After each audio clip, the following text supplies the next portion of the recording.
o que ele se compromete em reparar, o que ele se compromete em colocar como contraponto, inclusive ele começa a fala dele dizendo que é Ministério da Justiça, mas é o Ministério da Paz, faz uma citação a respeito do Sermão da Montanha, quando Jesus Cristo falava dos que têm sede e fome de justiça, e que o Ministério da Justiça passará a ter esse tipo de atuação para reparar os danos das pessoas que ficaram mais vulneráveis de todas essas fragilidades em relação ao que deve garantir o Estado. Ele falou de uma forma muito genérica que ia atuar.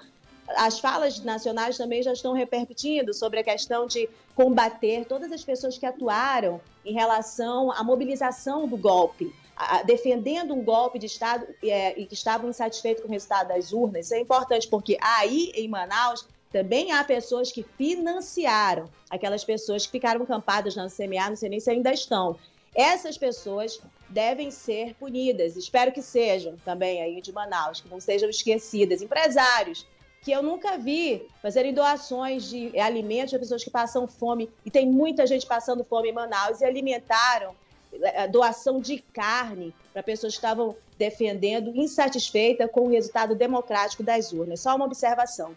Bom, tudo isso já repercutiu nacionalmente. O que interessa para a gente? Dados que ele coloca como importante e meta e objetivo de combate no Ministério da Justiça, e alguém, como eu coloquei, desse perfil que está voltado a compreender as diferenças regionais, ou seja, vai olhar para os problemas também das outras regiões do país.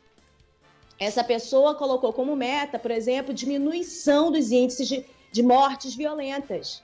Quem é que lidera hoje mortes violentas em todo o país e que aumentou muito, né, de uma forma muito amplificada, números de homicídios, enquanto no país inteiro esses números caíram? O estado do Amazonas, né? Quem é que lidera e passou à frente de estados que historicamente eram líderes de rankings, né, em relação ao desmatamento? Passou do Pará, passou do Mato Grosso.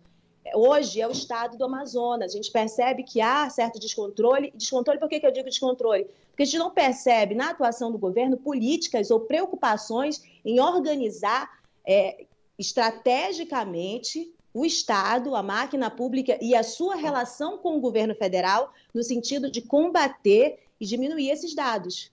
Há discursos, há promessas, inclusive até no discurso de uma forma muito superficial.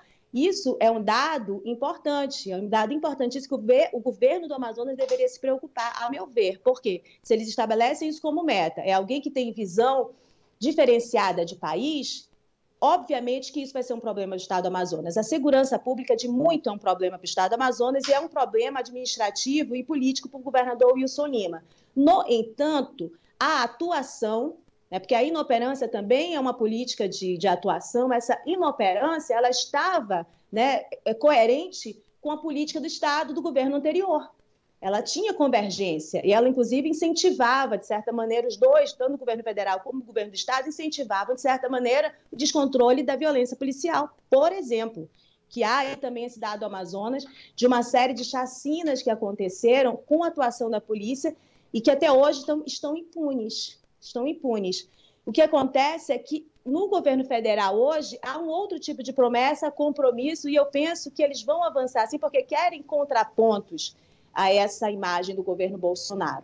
Veja, vai ficar no sentido contrário. Se essa continuidade que o governo está dando ao nomear a mesma equipe do mandato anterior fica numa rota contrária, isso vai ter uma colisão, isso vai ser um problema. Sempre foi uma panela de pressão e vai piorar, né? Porque agora não vai ter convergência, não vai ter um espelhamento do que quer o governo federal. Esses dados do Amazonas vão ser ruins para o governo federal na meta que eles estabeleceram. Então, é um dado que a gente vai ter que observar, porque se o governo observar, certamente será um problema político e de instabilidade, porque toda vez que há repercussões nacionais e internacionais desse descontrole, é muito ruim. Lembra o que aconteceu no Rio de Janeiro? Em condições diferentes, porque no Amazonas, veja, nós estamos numa área de fronteira, tem uma série de questões, inclusive a questão indígena. No Rio de Janeiro, aconteceram situações que não têm esses ingredientes. E no Rio de Janeiro, houve a necessidade de uma intervenção na segurança pública. Vamos anotar esses pontos para observar mais na frente os desdobramentos da continuidade, da forma como o governo do Estado do Amazonas conduz a sua segurança pública. É isso sobre o Flávio Dino que eu tenho a dizer.